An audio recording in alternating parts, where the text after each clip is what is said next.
Sur la glace d'une baie près de Cap-aux-Meules, des chasseurs professionnels ont installé leur quartier général. Un peu partout dans les baies abritées de l'archipel, des bureaux d'embauche en toile vont surgir.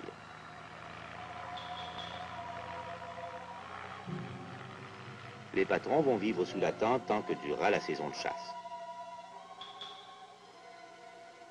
Si la plupart des firmes préfèrent pour des raisons économiques employer des madelinos, plusieurs transportent sur les îles leur propre compagnie de chasseurs. Ils viennent des quatre coins du pays, certains groupes viennent même des provinces de l'Ouest. Mais la grande majorité des tueurs, en anglais on ne dit pas chasseurs, hunters, mais killers, tueurs, ce qui est parfaitement compatible avec la réalité, soit dit en passant.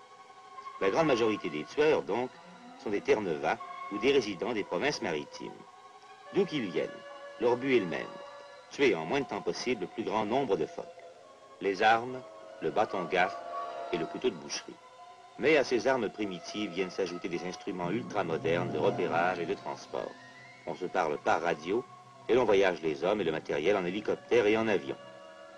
Sous la direction d'un patron de chasse, l'opération Massacre, c'est le terme employé par les chasseurs eux-mêmes, va débuter avec la rigidité calculée d'une campagne militaire.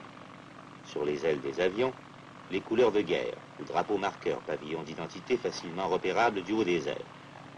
On s'empile dans les avions qui ne vont cesser de faire la navette entre la banquise et les havres des îles. Voici le décollage du premier tandem.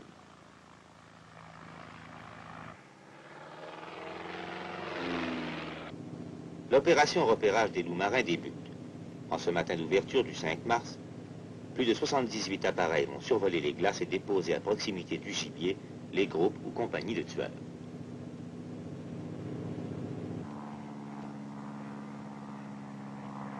Voici d'ailleurs les premiers troupeaux. À cette heure matinale, la plupart des phoques ont quitté la glace pour aller se nourrir. Donc pour chaque tache noire défilant sous les ailes, il faut en compter une seconde absente. Quant aux nouveau-nés, le blanc de leur fourrure les soustrait à nos regards. Et à moins de voler en rase-motte, on ne peut les compter. Mais dès que l'avion perd de l'altitude, que le bruit du moteur se fait percevoir plus nettement, c'est le sauve-qui-peut général.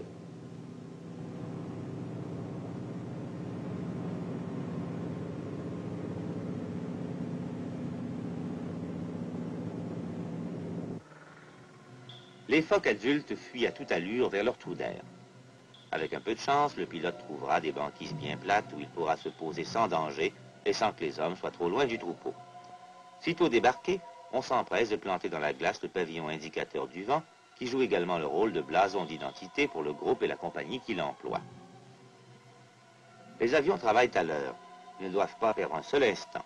Sitôt qu'un groupe est installé, ils partent tout de suite en chercher un autre pour le déposer ailleurs.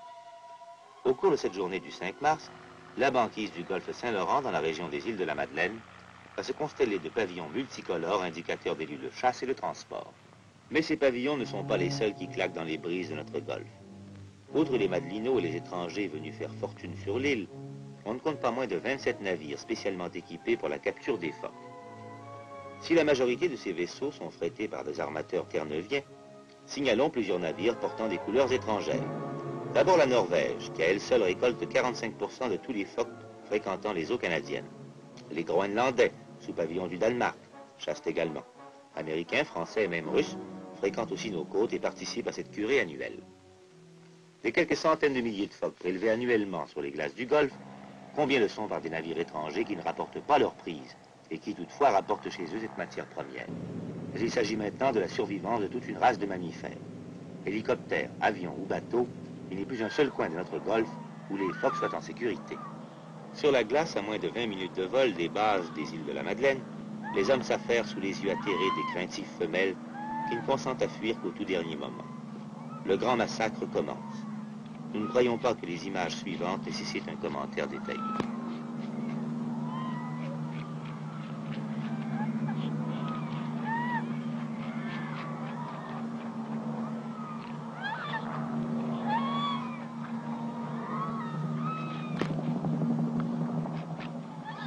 Un autre problème qui est loin d'être résolu.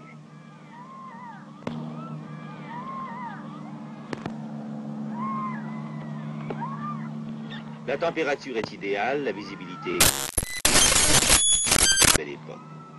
Une époque où les avions, les hélicoptères étaient inconnus, mais une époque où les tueurs réussissaient tout de même des hécatombes dont on ne verra plus l'appareil. En effet, vers les années 1850, les navires étrangers prélevaient, et ce n'est qu'un estimé, environ 800 000 peaux de phoques par année. Un estimé timide, disons-le, car on semble se soucier fort peu du cheptel sauvage marin des eaux intérieures et de la côte est du Canada. Mais que penser des cousins de nos phoques du Groenland, les otaries de la côte nord-ouest du Pacifique? On a presque réussi à les exterminer. 4 millions de têtes en 1800, 2 millions en 1867, plus que 100 000 en 1911. Aujourd'hui, ils sont intégralement protégés. On les accompagne même lors de leur migration annuelle avec une escorte armée de la marine de guerre.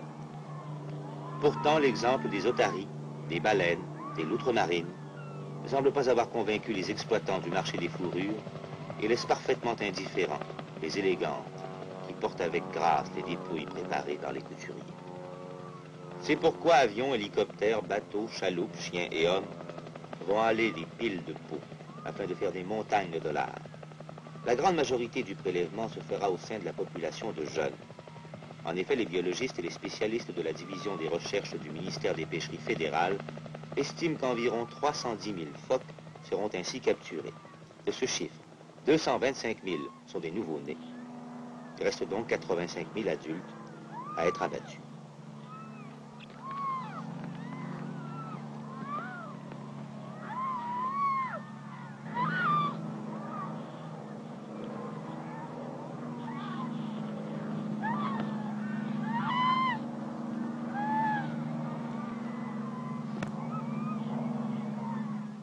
Le carnage va se poursuivre jusqu'à la fin d'avril. Inutile d'insister sur des scènes aussi pénibles qui, heureusement pour la susceptibilité de certains téléspectateurs, ne sont pas en couleur.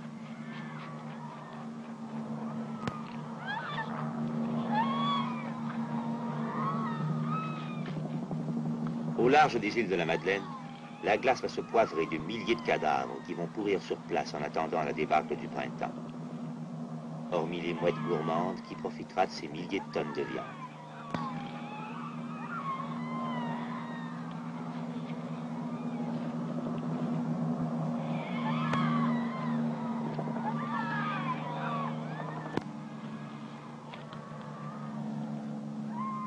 Mais les tueurs de phoques ont d'autres problèmes, aiguiser les couteaux.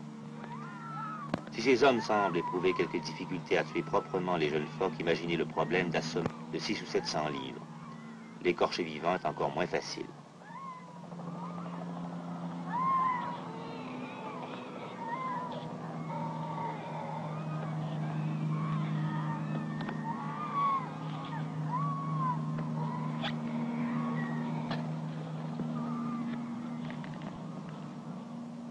Du haut désert, ces sentiers de sang tracent d'étranges dessins géométriques. Au bout de la traînée rouge, des points de suspension, les innombrables cadavres des phoques. Les grands hélicoptères Vertol peuvent porter jusqu'à 3500 livres, donc 1,5 tonnes de peau brute, et coûtent en moyenne 500 $ de l'heure. Pour analyser un tel appareil, il faut livrer à la base de récupération et de comptage plusieurs centaines de jeunes phoques par jour. Je laisse aux téléspectateurs le soin de calculer ce qu'il faut de tuer de phoques pour réaliser un profit quand les moyens de transport coûtent 500 $ de l'heure au départ. Et comme il existe une des limites physiques de vitesse pour tuer et dépecer un jeune phoque, à plus forte raison un animal adulte, on ne s'étonne plus que les chasseurs payés à la pièce, non à l'heure ou à la journée, écorchent vivants les jeunes phoques qu'ils ont à peine eu le temps de tranquilliser, si on peut dire, par quelques mauvais coups de bâton, et peu d'hommes sont assez habiles pour donner un coup précis et définitif. Alors pensez ce que des hommes engagés au hasard et au pied levé et réussissent à faire ou ne pas faire précisément correctement. C'est pourquoi nous assistons à longueur de journée à des scènes comme celle-ci. Les milliers de peaux qui partent comme des trains régulièrement, tous les quarts d'heure, et ce pendant un mois, inutile de vous les montrer.